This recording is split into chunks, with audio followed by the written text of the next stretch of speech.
Paris, France, the city of lights, as evidenced by the lights on the Eiffel Tower on the Clash in Paris set. Paris is also the city of love, and one wrestling couple, not the one on my shirt, decided to take advantage of that fact. This is my review of the 2025 WWE Premium Live event, Clash in Paris. Welcome to Silo Voice Wrestling on YouTube and the Silo Voice Wrestling podcast, wherever you get your podcasts. I'm Jason C. McLean. I'm recording this Tuesday, September 2nd, just before 7 p.m. Eastern. So yeah, I have seen Raw on Monday from Paris, but and that does obviously play into some of the stories here, but I'm going to save that for another video. I'll maybe mention a bit of it, just so you know where I'm coming from. And for this review, I'm not going to, describe each match in detail or even a Cole's Notes version of each match, because if you want to watch the matches, you can watch the matches. Check them out on, I guess if you're in the States, on Peacock or on Netflix, anywhere else, or on YouTube maybe. I don't know.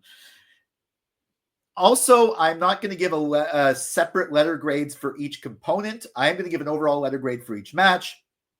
But, for example, I usually do, in-ring storytelling, the story, in-ring work, and crowd. Well, crowd is A+ across the board for this. This was a really hot crowd, regardless of the match. So that's not even a factor. And I'm going to talk about those other things. All right, so let's get started with the first match of the night. The OTC Roman Reigns versus the Tribal Thief, holder of the Shula Fala, Bronson Reed, representing the Vision, and of course accompanied by the Oracle, Paul Heyman. Now, this match started like most Roman Reigns matches. Started off slow. It built. They did all the things it made logical sense. Roman kept trying to avoid the tsunami, used Superman punches. There were false finishes. It started slow, got faster near the end, got rougher near the end, and eventually Roman won. And then, that was exactly what I expected from this match. It was still good. It was still very well done, but it was kind of predictable. And I was like, okay, they just got rid of Bronson Reed very quickly, but maybe there's going to be some aftermatch. But what I think they did very well is they had me actually forget. They put a cap on this story with Roman, going after Paul Heyman, knocking him out, getting back his shoes. And he started signing the shoes, was throwing them into the crowd. It was going on for a while. And sure enough, as he's signing the shoes, which was it was a cool, fun babyface end to the match. Roman's probably going to be away for a while shooting a movie, but he's at least, closing off this chapter. Then bam, spears him. It's a big beat down. Like when Bronson was tsunamiing Seth, because Bronson came back, started fighting too. They're going to leave. They come back, and eventually, the security's trying to stop them. That doesn't work. Jey Uso comes in, completely not dressed in ring gear or anything. He's still getting dressed, getting changed backstage, getting ready for his match, the main event. So it makes sense. He looked the way he looked, and he shouldn't have come out storyline wise, but he came out because it was his family. He gets put out, not as badly as Roman. Roman's attached to the stretcher at one point. Bronson Reed comes, tsunamis him off the stretcher. This is giving major heat. Well, Braun Breaker already has it, but to Bronson Reed, everyone at this point has forgotten the fact that he lost the match. Roman still won the match. Roman didn't lose his aura there, but the fact that he's the one who put out Bronson Reed for several months, also Roman's shooting a Street Fighter movie anyways, but and then it also led to a segment backstage, Bronson Reed and Braun Breaker being kicked out of the building by Adam Pearce, the Raw general manager, so they're not going to interfere with Seth's match, which had people I was watching with, in particular my brothers, say, I think there's going to be, a fourth man comes into the group. There was, but that's a whole other story. So the match itself was kind of, like I said, kind of predictable, but it was good, but it was what it needed to be, but it was still a bit long, kind of predictable. I'd give it an A-, but I would give the aftermatch, even though it made it like a 1 hour, the whole start of the show was pretty much 1 hour, the 45 minutes from the start of that segment of the match to the end of the aftermatch. Long, but I would give the aftermatch an A+. So I averaged this match out, Roman Reigns versus Bronson Reed, as an A, and a really hot way to start the show. Not so much the match, but the angle after. Matches start slow, but the angle after. The fact that I'd forgotten that something like that was logically going to happen, and then it happened, it was a really good way to keep the heat on the heels, and give Roman a justifiable storyline reason to be out for a few months. Good job in the first match. I was assuming the next match was going to be the Women's Intercontinental match, but no, it was the match I'd forgotten about, the last-minute match for the WWE Tag Team Championships. The champions, the Wyatt Six, in particular, Joe Gacy and Dexter Lumis, defending against challengers, the Street Profits. Now, I think maybe one of the reasons they added this match was just to have that Wyatt entrance in this venue. For over 30,000 people in, I think, the largest indoor venue in Europe. I mean, it wasn't technically a stadium, but they did use it for the Olympics, I believe. The lights off with all the fireflies out. The Wyatt's entrance was amazing. Street Profits came out with some branded gear, which was cool. The match was, I mean, it was a decent match, good match. They definitely built the whole internal issues within the Street Profits. They were kind of acting a bit cheeky to each other, tagging each other in when they kind of like how Miz and Carmelo Hayes were doing. And of course they had Uncle Howdy, or actually specifically as Bo Dallas, go around and, try to intimidate the team saying you're not real family. Although Street Profits been in the team longer than this version of the Wyatt Six. Anyways, regardless, there was, of course, the interference, the interference that caused the distraction when Eric Rowan interfered, and then outright, pulling someone down from Nikki Cross. And the Wyatt Six retained, which is what I thought was going to happen. But definitely wasn't the most memorable match of the night. Wasn't terrible either. I'm going to give this one a B+. I would have gotten maybe just a B, but because of having the Wyatt's entrance in that venue, B+. Next up for the Women's Intercontinental Championship, the man, Becky Lynch against challenger Nikki Bella. Now, and this was the only women's match on the card, and it was a Becky Lynch title defense for the IC. And these matches have been amazing up till now. Sadly, okay, not counting the Maxine Dupree and Natalia ones on the Raw, just for PLE title defenses for Becky Lynch in this run, this has to be probably, I think, my least favorite. I mean, it was kind of weird. The crowd wasn't 100% behind Nikki Bella, and she was a little bit botchy at some point in the middle of the match. But, it was still good. It didn't really have the magic of some of the other matches, but it was also only Becky Lynch's second best and second most compelling in-ring performance of the night. More on that later. But I mean, it got her on the card and it blew it off. I mean, you can tell that Nikki Bella is not really up to the current style with Becky Lynch. Hopefully that'll be different for other people. She'll get back into it. I think it was good. It was enjoyable. I'd actually predicted Nikki was going to win just so that Becky could go on to other things. Becky is going on to other things, just not the things I thought. But yeah, I'm going to give this one a B. A solid B. Good match. I mean, it would have been maybe a B+ or something if there hadn't been the Machi stuff, or maybe been a little bit more up to speed with like the Lyra Valkyria matches or the Bayley ones. But yeah, decent mid-show match, B. Next up was the old-fashioned Donnybrook match between Sheamus, as you'd expect, and Rusev. This was the weapons match. Yes, I know the main event had table spots and it was no DQ as well, but it wasn't a street fight type match. And I'm really happy this was the weapons match. Emphasis on the, as in SummerSlam Night 2, where they had 4 matches with weapons. They had handcuff spots in 2 matches back to back. 5 of the matches had no DQ, even though one didn't really need it because it was just a women's triple threat match. And it was not the type of competitors that used weapons. But the only match that didn't have any stipulations also had cheating. When you only have one match that's this type of match, it makes the match so much better because it stands out. You didn't just see the same few spots in the last 2 matches. Anyways, it's not to criticize SummerSlam, but it's to praise this logical booking this night. And also, these were 2 perfect guys to do this type of a match with. It was very violent, very fun. Of course, there were shillelaghs. There was a spot on the kegs. There was I think it was a white noise off the kegs. Rusev took advantage of the weapons as well too. The no turnbuckle spot, obviously table spots. Both guys, these are 2 tough. It's like the whole big men slapping man meat, but also with weapons. So And of course, there were a lot of beats of the Baw Drain. Like, I think Rusev did one and Sheamus did it. And the French crowd counting.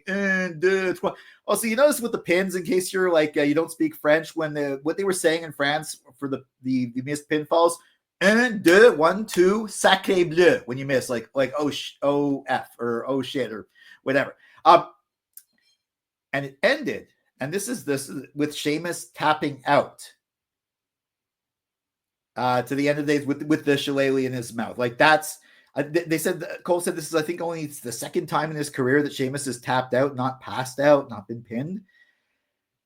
That's a gift to Rusev. That's really putting Rusev over as a killer, as a strong guy. I mean, who knows? They might end up in a tag team at some point. Again, they were in a tag team before with Wade Barrett. We know League of Nations, but that's for a wrestler. I mean, for somebody who never taps out in like multiple decade career, for him to tap out, that's like, Gunther tapped out once and everyone's like, you tapped out. But this is like, Sheamus, people aren't going to start shouting, you tapped out at Sheamus, because he did it once in like 17 years. But the fact that he did it here gave this match even more importance. And the fact that we didn't see this on every other match made this match stand out. And this was the perfect match to do it with. The right placement on the card. What am I going to give it? Yeah. You know what? I'm known as a generous grader, but for what it was supposed to accomplish, and also the fact that I was not expecting to enjoy this match as much as I did, I'm going to give it an A+.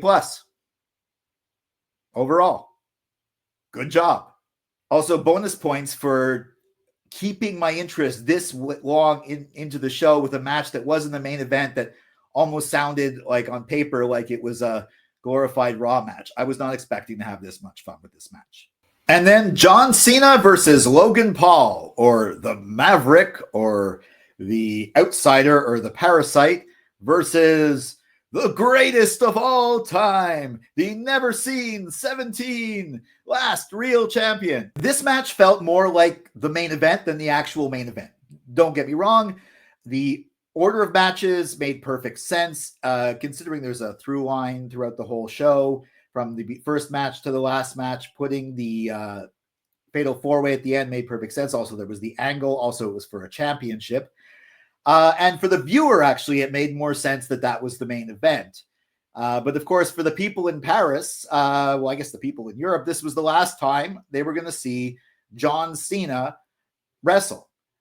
So for them, that actually was the main event, I think. Also, I was pretty sure Cena was going to win, but, there was enough doubt with Logan Paul, because he is going to put over some younger guys on his way out, maybe in his last match. And I mean, he did put over Logan Paul to a certain extent by making him look really strong. There were a lot of false finishes in this match.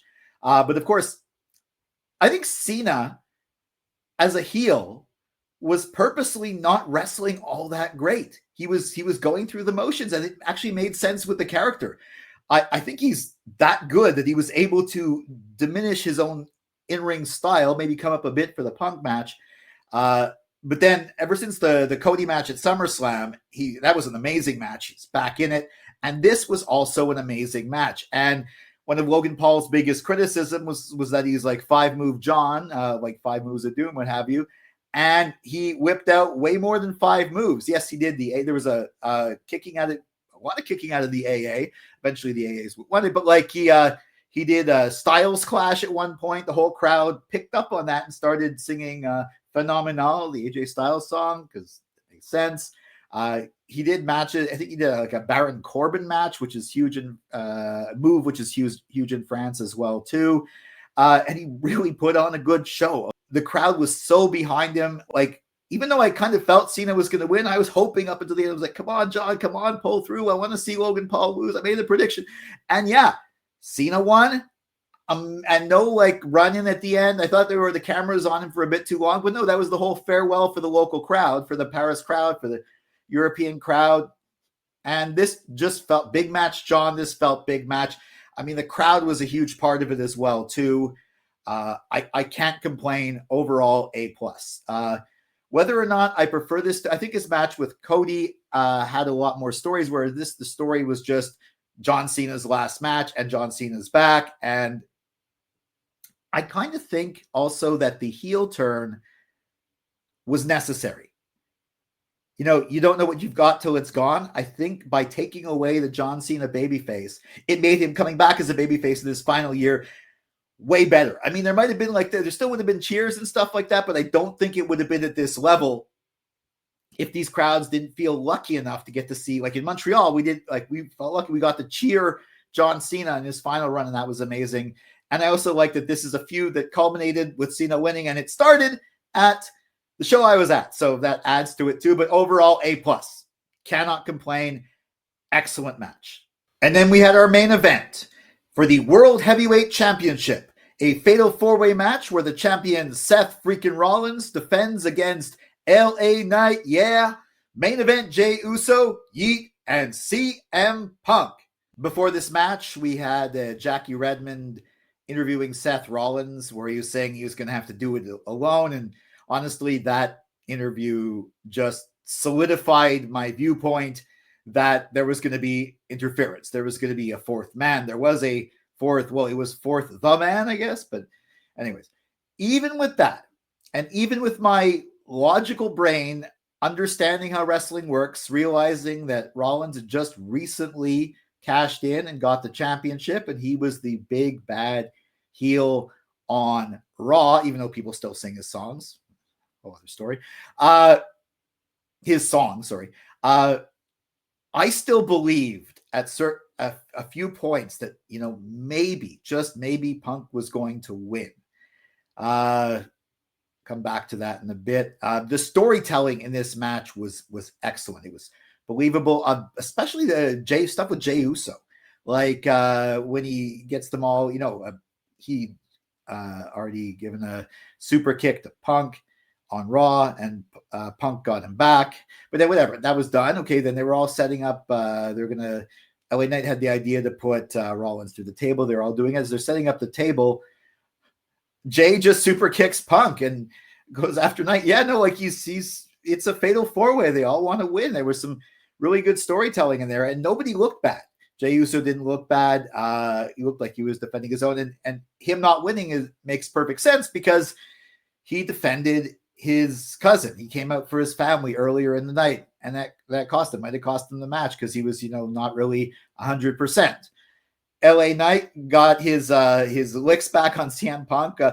The table didn't break, unfortunately, which I think Punk, after the match, Punk actually breaks the table. I think the table was supposed to break, Slim Jim table, but Punk did go through it, and LA Knight still did the shrug gesture just like Punk did. And LA Knight was almost going to win, and they even set it up like he was going to win. Like, oh my God, is he actually going to do this? Like they showed the full ring, and then they did the tight camera shot, and then out of nowhere, Jey Uso, you didn't even see him, just sort of blurred into frame and stopped the pin. Like, wow, that was really unexpected. I was excited. I was thinking, like, are they actually going to give this to LA Knight? That was the wild card, but I thought, you know, who knows, they might, but no, they didn't. It ended up with the other two knocked out, and Punk and Rollins. Rollins was almost going to, you know, like stomp him through the chair or something like that. But then Punk gets out.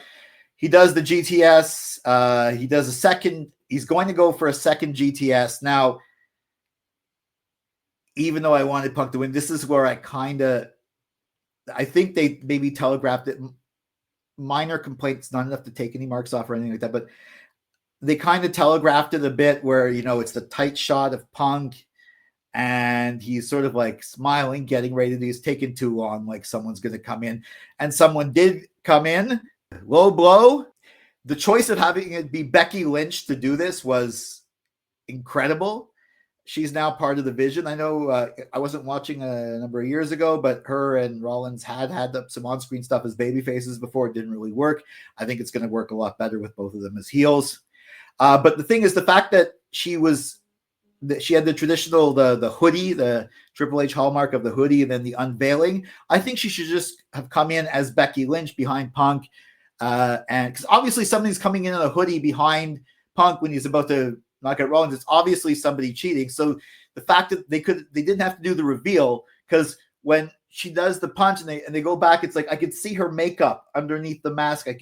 Clearly a woman. It's like, what other woman would that be? It's not is it going to be, Maxine Dupree? No, it's clearly going to be Becky Lynch. And then it took her a while to get it off, and then, it's Becky Lynch. This match was incredibly well done across the board. I think that choice maybe could have been different, just to have her come in from under the ring as Becky Lynch. I guess she was under the ring the whole match. Or maybe she came through maybe people would have seen her coming through the crowd. So yeah, I'll give the main event an A+ as well too, despite some of the forgivings, but overall the presentation was excellent. They had me excited and surprised, despite me already logically knowing that Seth was going to retain and that somebody was going to interfere and come in. I didn't think it would be Becky, and it was, and that was great. And they kept all the other talent. LA Knight was strong, kept strong. Jey Uso was kept strong. They're going on to other programs. And CM Punk, he lost. I mean, it's not really technically cheating if it's a fatal 4-way, but he was screwed over. And of course, now we're all talking about AJ Lee, even more so on Raw, which I'll talk about. But I think AJ might be coming back. I was really surprised and happy at the end of the night. And that was my review of Clash in Paris. Now, overall, I didn't watch this live. I was Ghost Tours. I was doing one in the afternoon. I watched the first, and then it was by the pool at a barbecue at my brother's. I watched some of it there. Then I had to catch the Metro home, and I watched the rest of it. The fact that it was able to keep my interest, even though I was getting really tired at the end, because it was like around 2-3 in the morning when it stopped. I don't exactly like the longer PLEs. I kind of preferred the 5-match format, the good 3 to 3.5 hours. This one was close to 4 hours.